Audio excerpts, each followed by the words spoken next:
Magandang araw po mga kapuntos, at sa araw na ito po meron po akong tampok na video para sa inyo at sana ay magustuhan ninyo.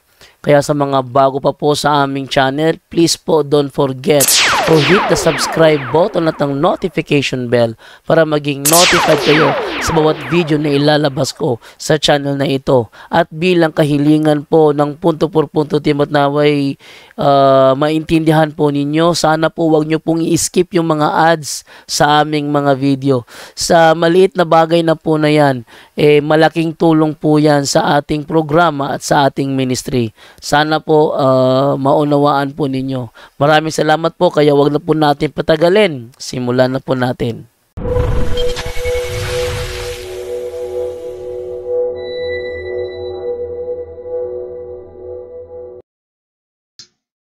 Hello, Mangs. Good evening. Hello. Hello, good evening, bro. Tanong ko, yung anong talata ba yung ang mga apostol bispo? Ano yan? Anong talata na ang mga apostol ay mga obispo? Yung ano, wait lang ha.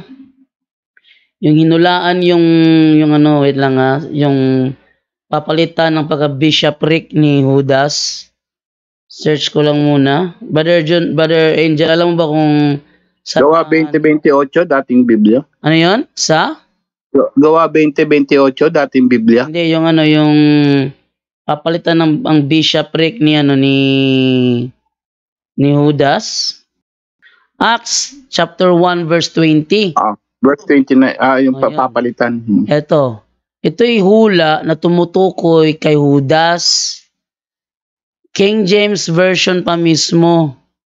Acts chapter 1 verse 20. Ang sabi ganito. For it is written in the book of Psalms, let his habitation be desolate, and let no man dwell therein, and his bishopric let another take.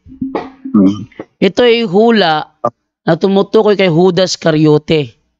Napapalitan siya sa kanyang pagiging obispo.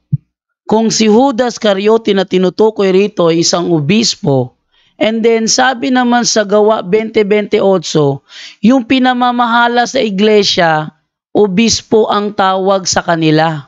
Sabi ganito, ingatan ninyo ang inyong sarili at ang buong kawan na sa kanila'y ginawa kayo ng Espiritu Santo ng mga obispo. Yan, yung pinamamahala sa iglesia, mga obispo, lalo na yung mga apostol. At gaya nga sa hula tungkol kay Judas Iscariote, yung kanyang pagka-obispo ay ililipat sa iba. So, yun ay isang patunay na obispo ang mga apostol. Next question.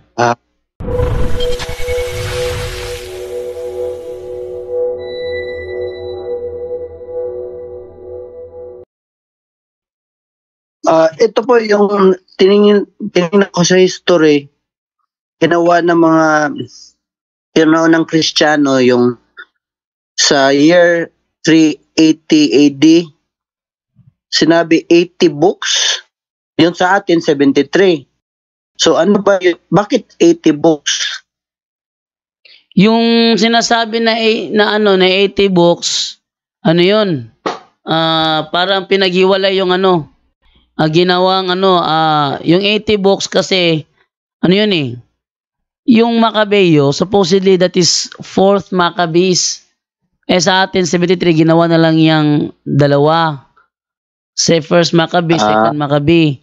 Ano lang yan, parang tinipid lang yung mga aklat pero walang natanggal.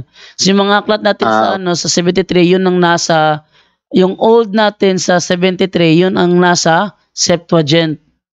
Pero yung mga Protestante, tinanggalan nila. Yun pa yung, kailan naging 66, anong taon? Yung King James yata?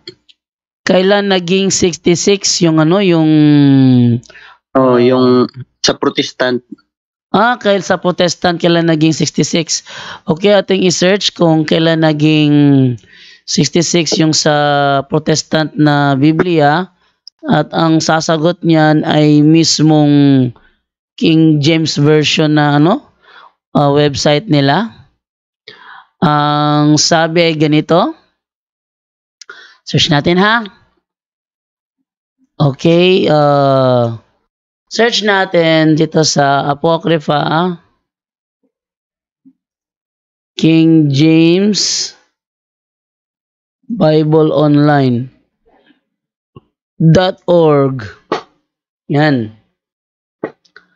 Sabi dito, ganito. Palakihin ko lang konti dahil sobrang liit eh. Okay? Ito sabi, ayan. The Apocrypha is a selection of books which were published in the original 1611 King James Bible. These apocryphal books are positioned between the Old and New Testament. So, sa kalagitnaan ng Old and New Testament, nandoon yung tinatawag na Apocrypha. The Apocrypha was a part of the King James Version for 274 years until being removed in 1885. Yun bro, 1885 siya ni-remove. Okay. Yung pangatlong, kasi yung katchat na yung Juanes Pentecostal yan, lagi niyang pinalandakan na may siyang sinend sa encyclopedia na binago daw yung baptize in the name of Jesus. Ano sa yung mga Juanes na sabi nila dati daw baptize in Jesus name, binago daw ng Father, Son, Holy Spirit. Anong reference natin doon na hindi binago? Hindi binago, hindi ko magets. Yung ang baptize in the name of Jesus kasi sa kanila sabi nila, mga sinaunang Kristiyano daw nakasulat, baptized in the name of Jesus, tapos binago daw ng Trinity, yung Father, Son, Holy Spirit. Ay, hindi, binago? Wala pa yung unang Pedro 3:20, 3:28. Gawa ba yun? Gawa 8, teka lang ano nga yun bro? Gawa 2:38, bago yung Gawa 2:38, may utos na sa Mateo 28:19. May utos na doon. May utos si Jesus nga, baptized in the name of Father, Son, Holy Spirit. Lagi lang binibigay yung encyclopedia na yung the early Christian daw baptized in the name of Jesus. Meron kasi silang binigay na parang Wikipedia yata na binago daw. Na na gawing Trinity. Pero alam ko naman yun na dapat Trinity talaga. Pero sa kanila yung encyclopedia binibigay nila yung nago daw. Yung tinutukoy doon sa sa Gawa 2:38, kung iano mo yun sa Bible scholar, ang meaning noon is authority of Jesus. Mapabautismo ka gamit ang authority ni Jesus. Kasi dalawang uri yung bautismo natin, bautismo ni Juan, bautismo ni Jesus. Kaya magpabautismo ka sa ngalan ni Jesus.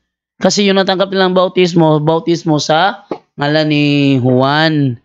Sino ba natanggap ng Holy Spirit? Yes, kasi sila nabautismuhan sa pangalan ni Juan. Yun. Excuse me, Brother Jando. Baguhin ko na lang yung tanong. May example ba na yung parang baptize in authority of, alam ko yun pag sinabing go there baptized in the name of the Father, Son, parang in authority of kasi yun pero meron bang parang ibang example na parang gano'n na in authority of? Ano ibig sabihin bro? Kulang yung Mateo 28? Kailangan, maalala ko si William Saraga dyan sa ganyang uri ng tanong Parang nila yan kasi isang talata lang daw yung yung nakalagay na bautismuhan nyo sila sa ngalan ng Ama, ng Anak at ng Espiritu Santo. Isang talata lang, sabi niya. Yung sa kanya, higit pa sa isa. Naalala ko pinagalitan ni Eli Soriano si William Saraga sa harap ng maraming tao.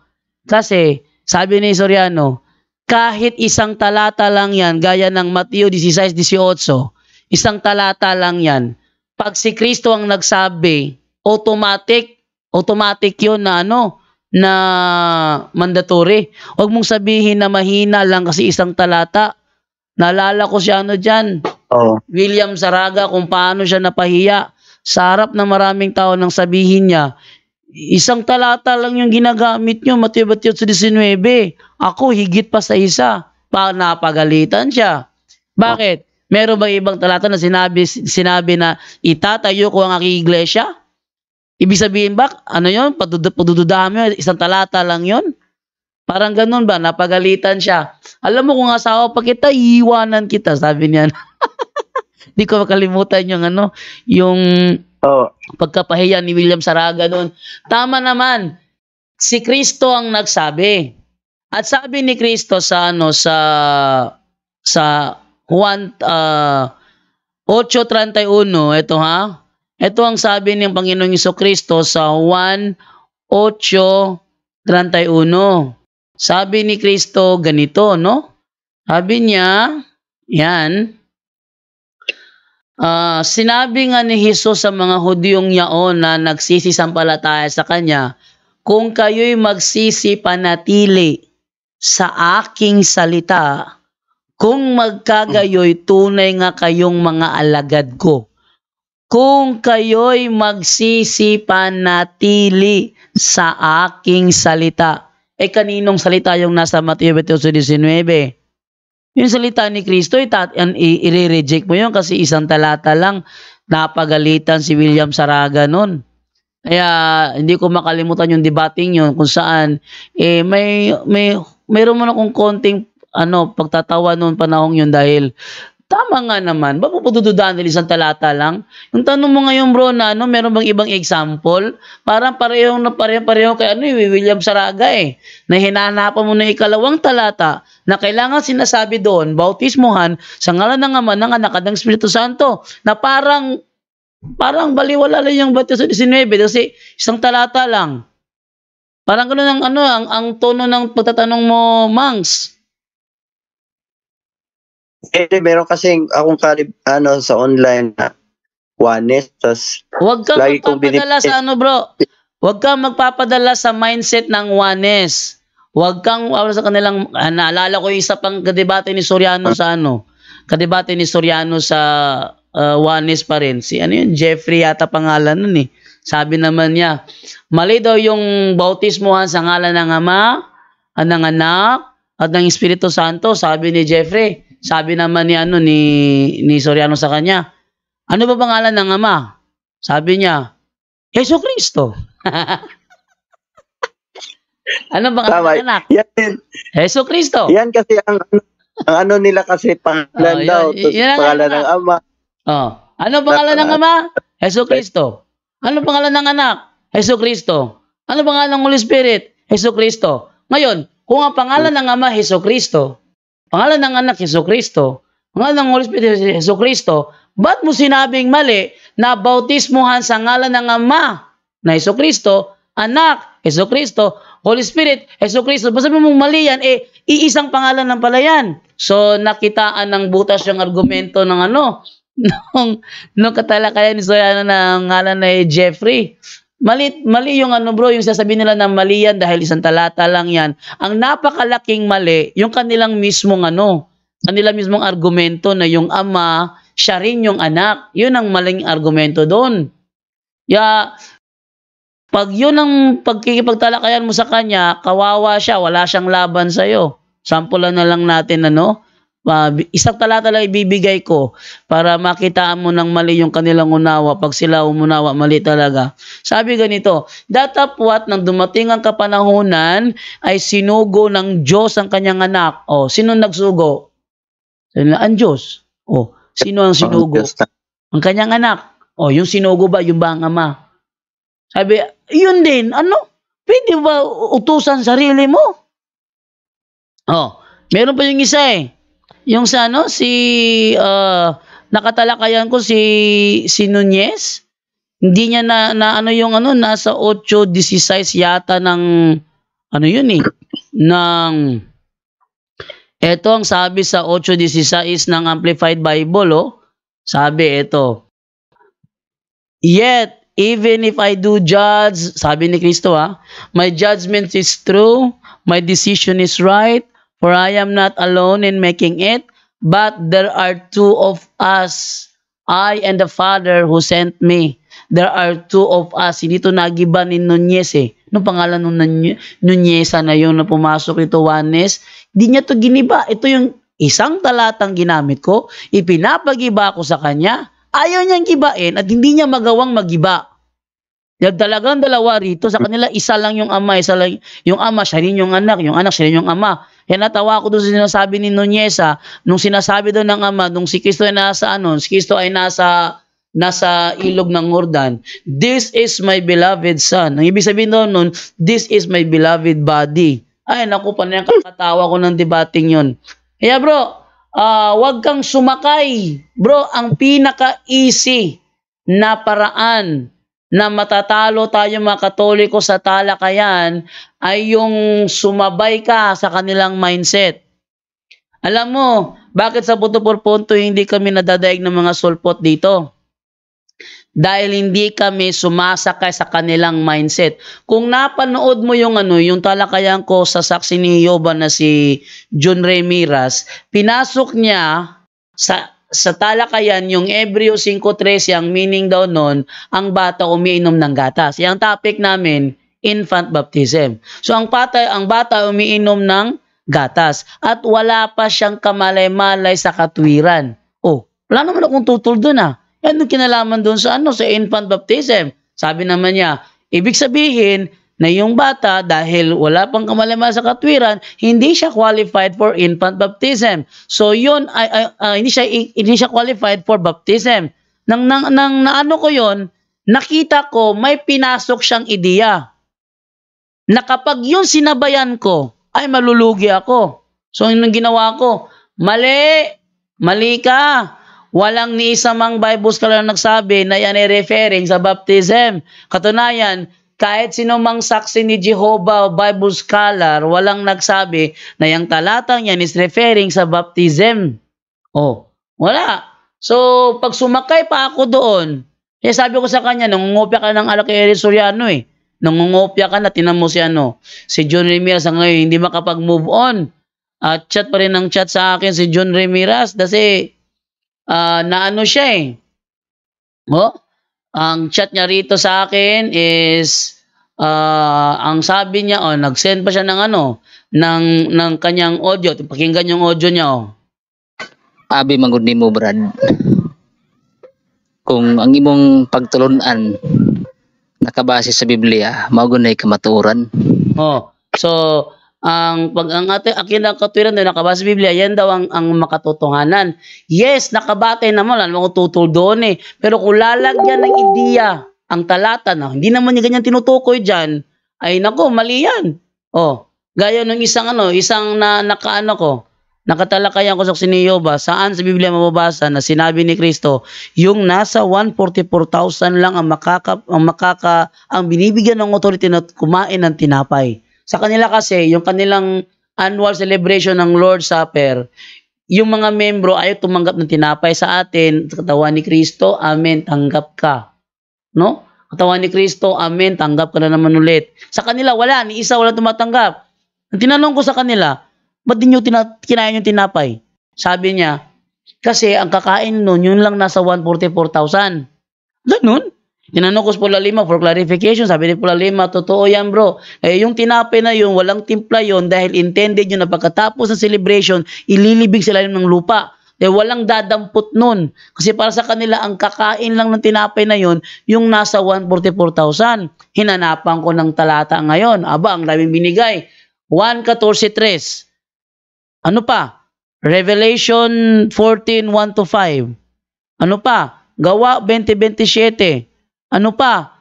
Mateo 5:13. Kahit ni isa doon, walang turo doon na Pinagbabawalan ni Kristo ang ibang kumain ng tinapay maliban sa 144,000 ang pwedeng kumain ng tinapay na yon. Kaya ngayon, yan ka, nalagyan ka ng ideya na kailangan higit pa sa isa na talata. Pag sumabay ka dyan, talo ka. Huwag kang sumabay sa Bro kanilang Jando. mindset. Yes. Bro, yung sa oneness niya na si Jesus din daw yung ama. 26:64 nga ng Mateo. Yan bro, ibigay mo yan.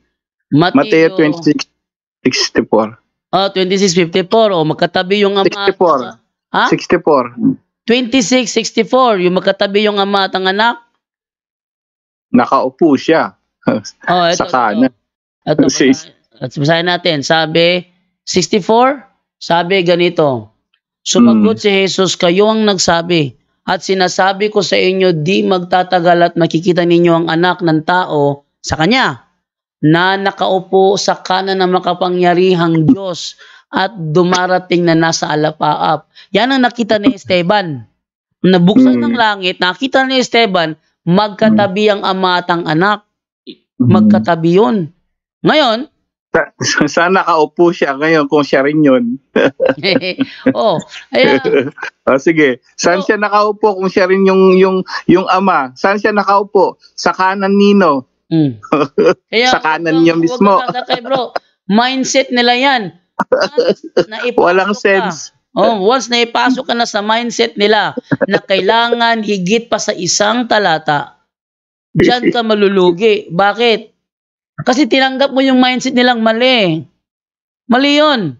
Mali ang mindset na yun. Kahit isang talata lang yan, gaya ng Mateo 16:18, Pedro, sa ibabaw ng batong ito, itatayo ko ang aking iglesia. Kahit isang talata lang yan. As long as si Kristo ang nagsabi, dapat mong paniwalaan at obligado kang maniwala. Doon sa Mateo 28:19, kahit isang talata lang yan, obligado kang maniwala. Ngayon, ano ibig sabihin nung sa Gawa 2:38? Alamin mo sinasabi ng Bible scholar doon. O, tingnan ninyo ha. Try ko kung hindi lang sana nawala yung aking referensya. Kasi kanina ko pa hinahanap yung referensya ko doon sa sa Gawa 2:38, yung tungkol doon sa sa mali na aalisin mo yung Father and Holy Spirit pag ginagamit mo yung Gawa 2:38, pag yun ang naging bunga, mali talaga. Teka, try ko lang hanapin kung ma-trace ko pa, water, hindi, wala talaga. Water baptism ito natira dito. Yung nawala yung dun sa Gawa 2:38. Kung titingnan mo yun sa sa Bible scholar, try ko hanapin. Baka maano natin, mahanap bago tayo magtapos. Try ko muna hanapin yun, baka mahabol ko pa. Acts 2:38 commentary. Tingnan natin yung mga pahayag ng mga Bible scholar dito. Kung mahabol ko pa ito sa ikli na lang ng ating oras. Father, yung keyword ko dun, Father Wait lang ha. Father. Okay?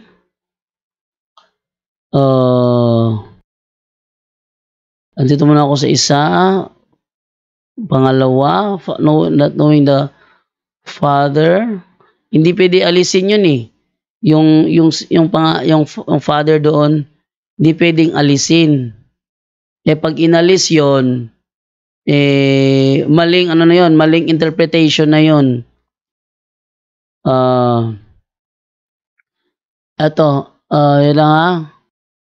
Ito, Matthew Paul commentary. Ayun sabi ni Matthew Paul commentary. Ito ay Protestant Bible scholar. Hindi ito masasabing dito masasabi na to. Ito ay bias dahil ito ay Protestante ito. Ito sabi rito, pakita ko ha, ayan. Anong sabi diyan? Wait lang. Oh. Etong sabi diyan, oh, yan, oh. Repent, which includes amendment of life. Matthew 3:8, Luke 3:8. In the name of Jesus Christ. Ano ibig sabihin ng in the name of Jesus Christ? Bautismo nyo sila in the name of Jesus Christ. Not excluding the name of the Father and the Holy Ghost, in whose name, as well as in the name of the Son, they were to baptize. Matthew 28:19. But the name of Jesus is here mentioned because they had not yet known, but persecuted and slain him, whom henceforward they must profess, and that they look for pardon and salvation only through him for the remission of sins. Yan na, napakaliwanag ha? Ito ay sa Acts 2:38. Yung in the name of Jesus Christ, it doesn't mean excluding. Ha? Excluding? Wag mong isali. Excluding the name of the Father and the Holy Ghost. Mali yun. Na? Ang ibig sabihin ng in the name of Jesus Christ, ang ibig sabihin nun, authority ni Kristo ang gagamitin. But the name of Jesus is here mentioned because they had not yet known Him. Hindi pa siya kilala. Authority ni Kristo ang gagamitin. Kaya ang ibig sabihin ng in the name of Jesus Christ does not exclude. Wag niyong aalisin. Ang problema sa mga wanis, inaalis nila. Ngayon, kaya kapag hanapan mo ng Bible scholar, sinong Bible scholar ang nagsabi na yung talatang yan, ang ibig sabihin yan, aalisin yung Ama at saka yung Holy Spirit, walang maibigay. Sasabihin ka agad, ay, tao lang yung Bible scholar, huwag kayo maniwala doon. Eh, ikaw na nagsasalita ngayon, nag-i-interpret. Tao ka rin naman ah. Kung yung mismong Bible scholar na mas mataas na pinag-aralan sa Biblia, ayaw mong paniwalaan, abay lalo ka nang hindi ko paniniwalaan. Oh, ganun yun bro. Tama. May pwede isa pa. Isa pa? O sige, go ahead. Yung mga dedication pala sa mga born again. Kasi lagi kong narinig sa mga yung mga pastor na convert, lagi mong tinatanong sa kanila, kaya lang hindi mo natuloy. Ano talata para ginagamit nila sa dedication ng mga bata? Ng mga born again. Yung dedication ba ng mga bata ba na ay kinopya yun instead, kinopya yun sa Lucas 2 nung si Kristo ay inialay si Kristo sa templo. Pero ano talata yun? O yun, Lucas 2, pero palpak sila doon. Kasi ang iaalay lang doon, panganay na anak na lalaki. At meron ka pang handog na dadalhin ng anong ibon yung pigeon at dove. Dadalhin po yung pigeon at dove. Tapos, panganay na lalaki lang iaalay sa templo. Ayon sa kautusan ni Moises, basahin at hanapin ko muna. Madali kasi maghanap kapag ginagamit ko yung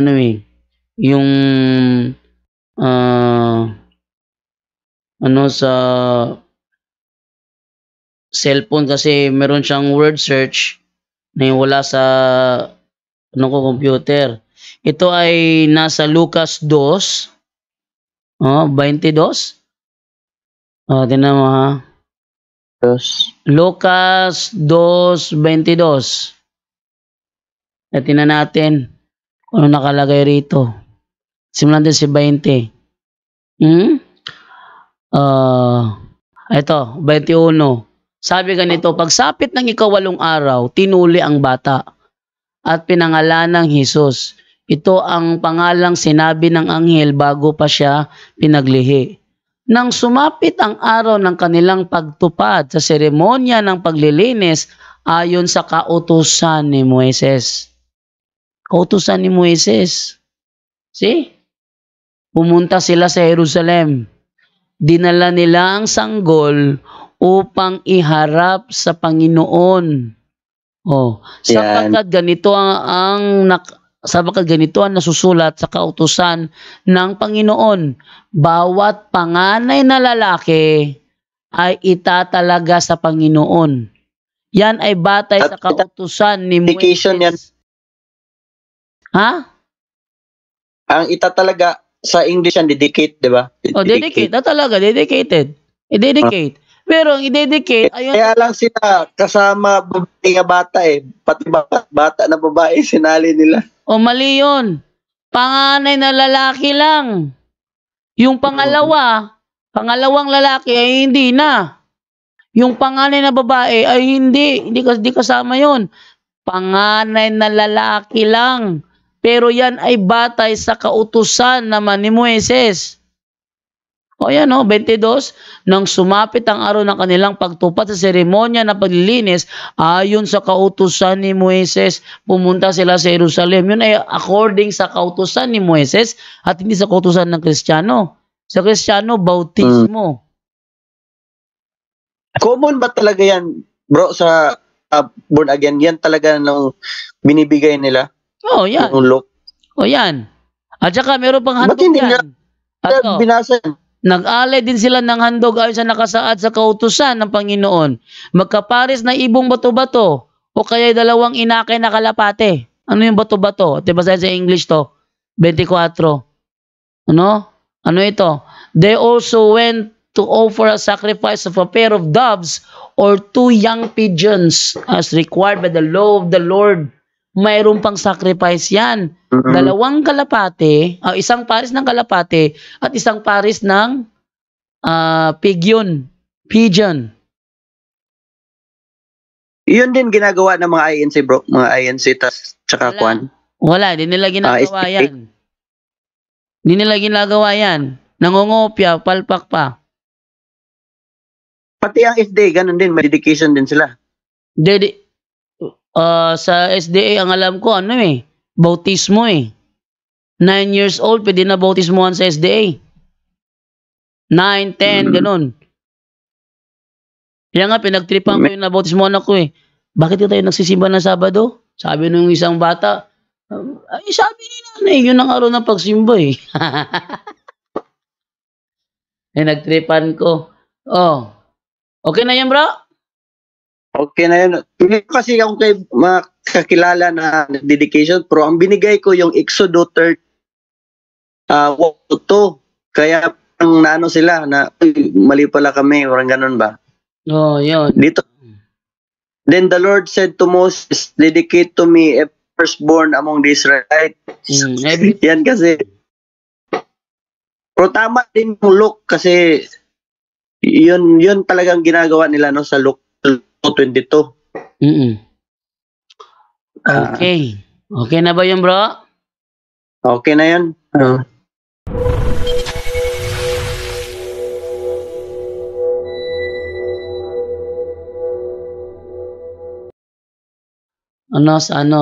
Sabi ni Butatsky, isa lang daw, isa. Sige bro, isang tanong lang bro. Oh, bigyan bro, magandang gabi bro. Salamat sa pahirit. Oh. Bro, kanang asa ganito nato mabasa bro katong 3 taon lang si Kristo nagmisyon. 3 taon siya nagmisyon. 3 taon si Kristo nagmisyon. 3 taon si Kristo nagmisyon. O anong talata yon bro Jando? Kasi di ba sabi ng SDA nagsimula daw si Kristo nagmisyon is 27. Namatay si Kristo 27. Oh. Di ba nagsimula siya ng mission sa SDA 27 AD nang siya binautismohan, namatay 30. Oo. 30 siya namatay, sabi ng SDA. Oh. Pero may mabasa naman tayo na 30 ang edad niya, nagsimula siya sa kanyang mission, di ba? Oh, yes. Yan ang hinanap ko, Bro Jando, saan talata natin mabasa yung 3 taon siya nagmisyon? Kasi para matukma sa 33 AD. Tukma na yung 30 bro. Kasi ganito yan. Siya pinanganak 4 BC. Si Kristo, siya pinanganak sa 4 BC. Nung siya pinanganak sa 4 BC, pag edad niya ng 1, doon nagsimula ang 1 AD. Ang meaning kasi ng BC, before Christ. Ang meaning ng AD, Anno Domini, Year of the Lord. Ngayon, nandyan na yung Kristo. Huwag mo sabihin sa akin na meron pang 3 BC. Andyan na nga yung Kristo eh. Tama, meron pang 2 BC. Meron pang 1 BC. Ano 1 BC, 2 BC? Andyan ang Kristo sa sa 4 BC. Nung siya dumating sa 4 BC, pag edad niya ng 1, automatic na yon 1 AD. Kaya pag edad niya ng 30, 30 AD. And nung siya namatay, 33 AD. Oh. Ganun yun sa kanila kasi. Kaya sa kanilang turo, 27 AD pa siya nabautismuhan sa edad na 30 kasi tinuloy nila yung counting eh. Nag 3 BC pa sila kahit nandiyan na ang Kristo. Nag 2 BC pa rin sila kahit nandiyan na ang Kristo. Nag 1 BC pa rin sila kahit nandiyan na ang Kristo. Oh. Yung iba nadadala sa kanilang explanation. Pero contradicting yun kasi kapag sinabi mo kasi 27 AD siya na bautismuhan, ibig sabihin 27 ng kanyang edad. Dahil kung hindi 30 na siya sa edad na sa year 27, kung 30 na siya, no, ibig sabihin mayroong nagpapatuloy pa ang before Christ kahit nandiyan na ang Kristo. That's very illogical. Meron kasi silang ginagamit na Biblia ng Sambayan ng Pilipino. Ginagamit nila yun. Biblia Katoliko yan. Nakalagay doon. Edad siya 30 sa taong 27 AD. Kung tatanggapin natin yung ganung, ang alam ko doon, estimation yun eh. Estimation yun. Kaya hindi din-double check yung mga pagtuturo ng iba. Kasi, may mga footnote doon na referring sa Sabadista, gaya ng halimbawa, ang mga Sabadista angay magbantay sa mga pasidaan sa Biblia. Para sila yung tinatarget ng naturang tinatarget ng naturang kaya ang pagkakaalam ko, nakikinig yung noon sa mga Sabadista, kaya siguro nahawa siya sa paniniwala na 27 AD, 30 na edad ni Kristo. Ngayon, kung tatanggapin natin yan as very specific, as exact as is, lilitaw na before Christ, andyan na nga ang Christ, before Christ ka pa rin. Na before 4 BC pinanganak. Sige, 4 BC. Edad siya ng 1, before Christ pa rin, andyan na nga ang Kristo eh. Tapos, ang edad niya ng 2, 3 BC, 2 BC. Anong 2 BC? 2 taon ng Kristo. Tapos, 3 taon, 1 BC. Ba't ka BC ka pa rin? 3 taon na ang Kristo. Yun ang nangyari doon, bro. Ganyan kasi ang argumento nila, bro, para mapamalian yung sinasabi natin na 33 AD tinatag ni Kristo ang simbahang Katoliko, ang kanyang iglesia. 33 AD, di ba? 33 AD, bro, kasi 33 AD nangyari yung yung Day of Pentecost. Yun ang kanilang argumento para mapamalian yon. Hindi, paano daw nangyari na itinatag ni Kristo ng 33 AD, patay na si Kristo ng 30. 30 anyo si Kristo nagsimula siya. 3 taon siya nagmisyon, namatay siya sa April 30 year 33. April year 33 AD, doon siya namatay. 50 days after Day of Pentecost, yun ang nangyari na yun ang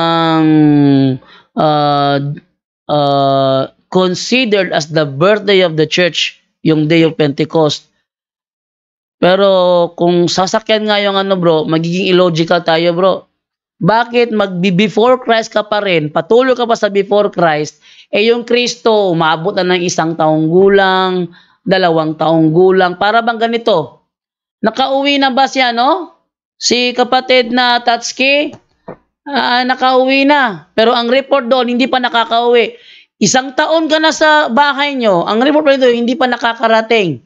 2 taon ka na sa bahay nyo, ang report doon, hindi ka pa nakakarating. 3 taon ka na sa bahay nyo, tapos di ba Tatsuki? Wala. No, before. Before Christ means before the birth of Christ. Yan ang mean na before Christ. Before the birth of Christ.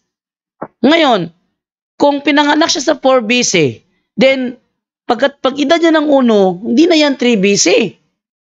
Malamang sa ibang kalendaryo, patuloy sa pag-ano ng 3 BC, hindi sila naniniwala kay Kristo eh. Ngayon, 4 BC, pananganak siya, pag edad niya ng 1, 3 BC, sa kanila 3 BC yon. Pero sa ating Kristiyano, 1 AD na yon. It is the year of the Lord. Huwag kang magsabing before, andyan na nga. Oh? 1 taon na ang Kristo sa mundo. Sabihin mo, before pa rin. 2 taong gulang na siya, before pa rin. Andyan na nga 2 taong gulang na nga before pa rin. 3 taong gulang na nga, before pa rin. Kaya illogical yun, bro. Kaya bro, hinanap ko yung talata, yung 3 taon si Kristo nagmisyon kasi na meron akong talata, yung Lucas 3:23, na 30 si Jesus Christ nagsimula sa kanyang misyon. Kaya hinanap ko yung 3 taon siyang nagmisyon para ma-connect ko yun sa 33 AD. Okay, so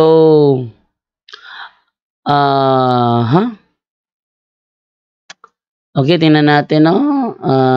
Ano kaya masasabi kaya ng online dito?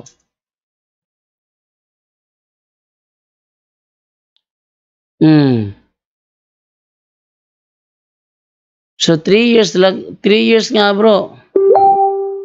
3 years siya nag-ministry. Pero wala namang specific 3 years dito kasi nakalagay AD 30 or AD 33 died, no? AD 30 or AD 33. So 31, 32, 33. So 3 years nga.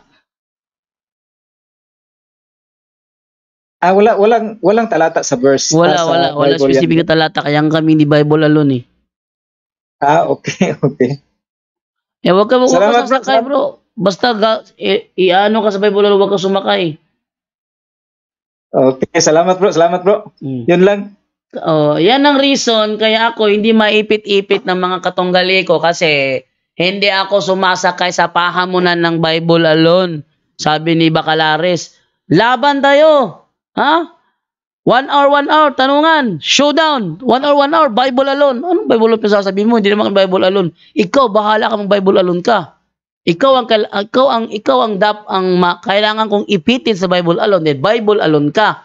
Ako, huwag mo kung gawing Bible alone, hindi ako Bible alone. Yan ang reason. Kaya hanggang ngayon, wala pa ring Bacalares na lumalaban sa akin kasi ang gusto niya, Bible alone. Ang itatanong, wala sa Bible, ang ipasasagot nasa Bible. Tingnan mo, anong klaseng mindset yan? Diyan, panluloko yan ganyan. Tayong Katoliko, hindi tayo Bible alone at wag kayong kakagat sa mindset na kung wala sa Biblia, wag paniwalaan. Kaya maraming mga Katoliko nakikipagtalakayan sa mga sulpot kahit out of context na nilalaban pa rin. Bakit? Para lang may pakita na meron siyang talata. Mali yun. Halimbawa ganito, si Pedro ba may asawa? Yes. Nasa Bible ba? Yes. Saan mababasa? Wala. Walang mabasa. Anong mababasa? Si Pedro may biyenan. Di mo unawaan mo na yun. Yun. Ganun yun. Okay na ba yung bro Tatsuki? Okay na yun bro. Basta salamat, bro. ganito yan bro.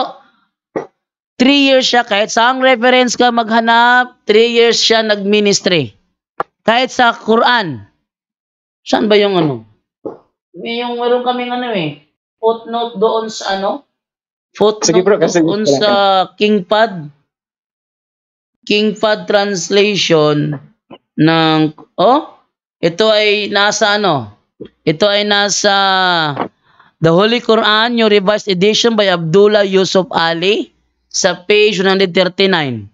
The ministry of Jesus lasted only about 3 years, from 30 to 33 years of his age, when in the eyes of his enemies, he was crucified. Ito ay sa ito ay sa footnote ng kanilang ng kanilang Quran sa version ni Abdullah Yusuf Ali.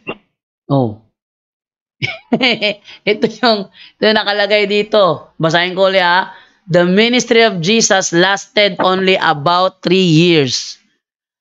From 30 to 33 years of his age, when in the eyes of his enemies, he was crucified. So, 3 years talaga, bro. Okay, bro. Okay, bro. Okay na yan, bro. Salamat, bro. Salamat. Oh. Salamat. God Okay. bless. Thank you. Salamat sa iyo, bro Tatsuki. At magtatapos na. I-prepare ko na yung ating pasasalamat na lang tayo. Brother Angel, mukhang gusto pasalamatan, Brother Angel. Mukhang wala si Brother Wendell tsaka si Brother Kenneth na. Ikaw na lang, Brother Angel. Magpasalamat, Brother Angel. Yes, salamat po sa Diyos na ito nag-umpisa na ako kumakain. Salamat po sa Diyos na sa lahat po ng mga, siyempre lahat ng mga blessings galing po sa Kanya, ang buhay natin, karunungan man na binigay niya at ito punto binigay niya sa atin. Kasi talagang the one and only actually, no, na pwede ka magtanong kahit ano. Exorcism, theology, catechism, Bible, apologetics. Pati sa relasyon, pati sa kasal, lahat yan, binyag, kumpil. Lahat po yan pwede nag-iisa sa buong mundo. So don't forget to share, no? I-share po natin ito. Napakarami pang taong ililigtas. Sabi ni Jesus, marami pa tayong aanihin sa ubasan niya. Kukunti manggagawa. So pag singihan mo to kapatid, isa ka na rin sa manggagawa ni Lord. Natutuwa si Lord. Isa man lang daw maibalik natin sa tamang simbahan at makapagsisi, laksa-laksang anghel ang natutuwa sa langit. At sabi nga sa Daniel 12:3, ang mag-aakayin sa kabutihan ay magniningning sa kalangitan, magpakailanman. So, ano pang ginagawa mo? I-share mo na ito, kapatid, no? So, paalala sa ebanghelyo natin, don't forget, no? Magpatawad, magpatawad, at magpatawad. At pag nagpatawad ka na, forgive and forget. Yun lang po, no? Sa naway marami tayong natutunan ngayon. To God be the glory. Salamat po. Good night, everyone. Okay, malakas na ang ulan dito. Pag ako biglang nawala sa ere, sa live, ibig sabihin, biglang nag-brown out.